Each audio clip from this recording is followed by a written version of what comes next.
So what we're looking at in here is the blocking for a physical body mechanics shot. Thank you, Callum, for sending it over. We want to understand what's the next step forward. We are trying to follow a layered animation approach in here, for which you first do the body, and then once the body works really well, you do the rest. It's worth asking yourself what the story is about, if there's any, just so that you can identify a preferred camera angle at least. And I'm saying that because while it is true that if you follow the references one-to-one, you will probably get nice motion out of the box, the other question is, what are you going to add to the story that is not achievable with, say, motion capture? So where is the hand of the animator in here, and what makes the difference between shooting this thing with motion capture or motion recognition of sorts and having you animate this thing instead? So I think picking a camera, a preferred angle, and knowing what the shot is about will already add a layer of difference that we won't be able to get with motion capture. So let's have a look at how to move on from here. First of all, I'd say maybe you could consider that you could use this motion in here as a way, a bit overkill, but still a way to avoid something.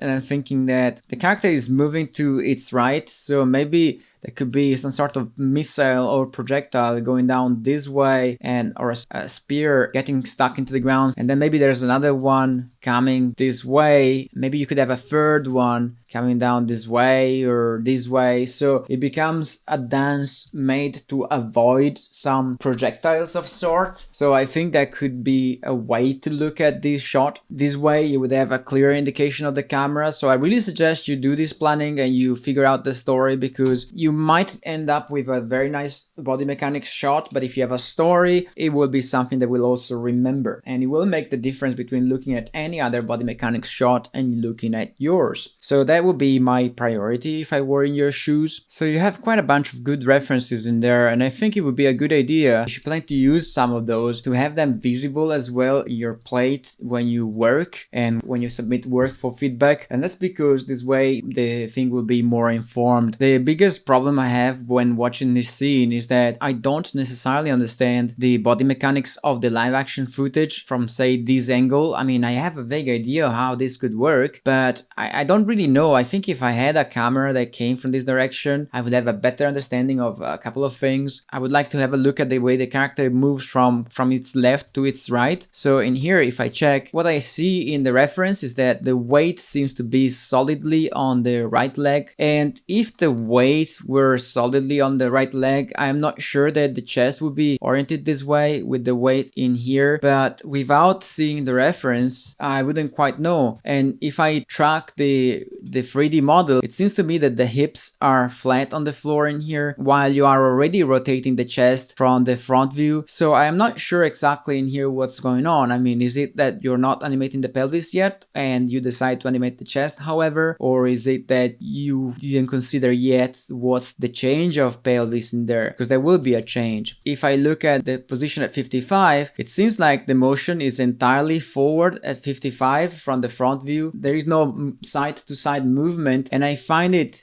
strange not to see any side-to-side movement. If I look at the reference, I would almost imagine that the reference were leaning a bit more towards the camera right from the front view, but without references I can only speculate. In practice, the problem here is that we are making up the position of the body, the orientation of the body from the front view, and that's going to be a bit of an issue when you're going to spline in 3D. There will be always a limit beyond which you won't be able to achieve more finessing, because you're still a bit unclear about what goes on in the 3D view in there. And I'm not quite sure that from the front view I see the push that you would need to fly to camera right. It would be really good to have a similar action from another point of view in a video reference in here, so that you understand where the weight goes, because I'm not sure. I think in an animation like this one, it's probably a good idea to start already looking at the splining or the linear blocking, just so that we know what goes on. In which case it would be great to see it in here from the front, from the top, and to have additional references showing us other angles, just so that you know what's going on in there, because right now you just don't know it enough. One pose I would certainly want to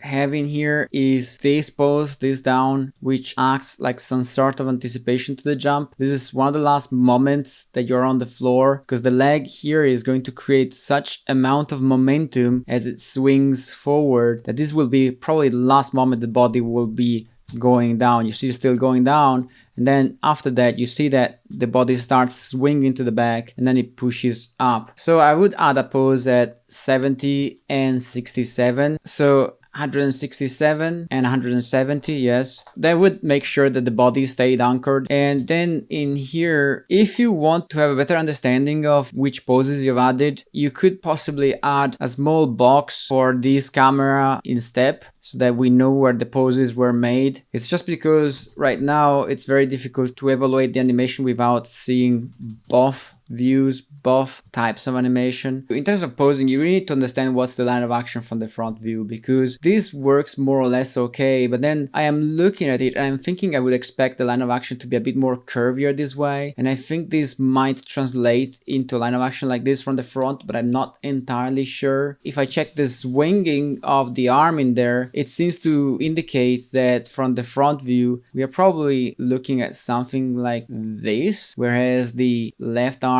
is extended and it's creating this momentum to camera right, while in yours that's perfectly straight. So I think that's certainly a pose that requires your attention. It seems to me almost as if in 75 we are seeing the right leg of the person there, so it seems to me that we should be seeing a bit more of the pelvis there, a bit less profile. The rib cage would probably be somewhere over here, but again, without another camera, difficult to say. But this second leg seems to suggest that you would see a bit more of a 3/4 of the pelvis. In here I barely can see the reference underneath. Very difficult to say what's going on there. Without having a reference plate that is visible, it becomes a bit more difficult. Can you not maybe put a reference plate in there so that we see what's going on with that character? And down here, 86, I think the line of action of the martial art person there is something like this. So I think you can lift the bum a little bit and make sure you're using the IK spine for this action, because it's going to make it so much easier to animate. So I would lift the bum, I would keep the chest lower, but maybe I would rotate it from this angle. I would rotate it counterclockwise.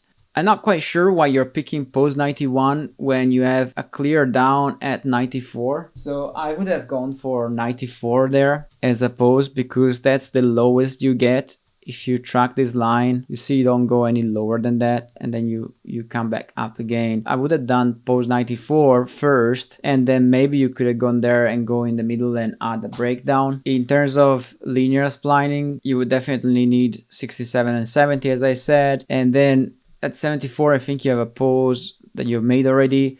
In here, this rotation, are you sure you still have the ability to rotate around the axis of the spine, or is your rotation order now messed up? Try to figure that out, because this is pivotal. The animation here is happening around the axis of the spine, so you will notice that this is the perfect center of the rotation where the neck is. See that? And it's only after a few frames that pivot changes and the character starts rotating down again. Until then, it's spinning perfectly around the center. So if you do not have that ability in your rig, it's going to be fairly difficult there to spline that thing. In my opinion, you want to have a pose at 74 where you've placed it already, and then a pose at 78, which is the last frame in which you're spinning around the perfect axis of your spine. We want to find the next big change of motion, and I think the next big change of motion is 83. And why do I say that? If you track the chest and the head, you will find that until 83, chest and head are moving quite a lot, but after 83, there's a moment of stabilization. You see, at 82 to 83, there's quite a big change, but then we stay sort of there, and the rotation of the head and chest stays stabilized. That's of course necessary, because this way the kid can look down at the destination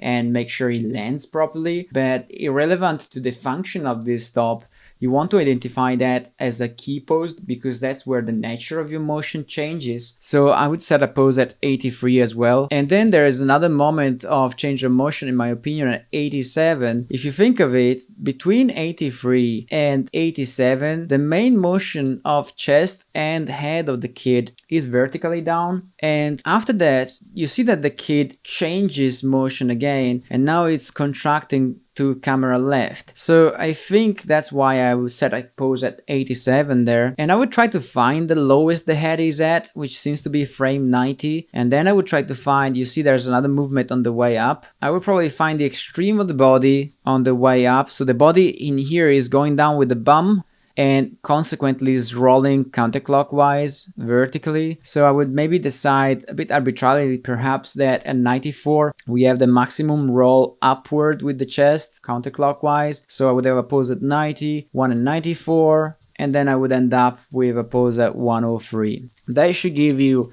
enough details to start really cleaning up this body. That means again that in terms of priority you want to have the story with the preferred camera angle, another camera angle for the video references so that you can better understand what's going on from the front view. And then I would say these poses that I've just outlined in sort of splining that we have in here. And I think it's more useful to have a look at the splining for this kind of animation than at the blocking. And I think once that body will work more or less in splining, I think you will have a better time with the limbs. I hope this was useful and I'm looking forward to see its progression. Have fun!